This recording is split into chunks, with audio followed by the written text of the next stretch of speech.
The names could have been Jewish, they could have been German, and they were told to go. Suddenly the rabbi had an insight and he said, I'd like to come back this evening. He came back in the evening, and it was a massive room. Hundreds of little children, 3, 4, 5, 6, 7-year-old children, were being put to bed. And the rabbi walked through the room, and he began to scream the words, Shema Yisrael, Adonai Eloheinu, Adonai Echad. And one by one, little children, little babies, began to scream the words, Mama, Mama.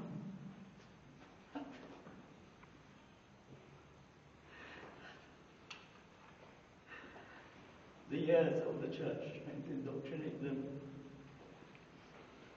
believe in Jesus, the Trinity, the Son, and the Holy Ghost, could not wipe out the memories of the words that their parents sang to them when they were so little. Parents, we don't understand the impression we can have on children at such a young age. Impression for life. And those same words are the words that their parents said in this room, and rooms like this throughout Poland. As they breathed their final breaths on this mountain, the cruelest and most horrific and barbaric manner. They taught the world how to die as a Jew. The words of Shema Yisrael. We're going to talk a little bit later on in Birkenau what that means for us. But as is custom, as me has established when we're here, we sing the words of Shema Yisrael together in solemn melody to Shlomo Kalba. If you don't know it, you learn it very quickly, and I ask you to join in and have in mind all those holy neshamas, those holy souls that gave up their lives in this room only because of the fact that they were Jewish.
Shema Yisrael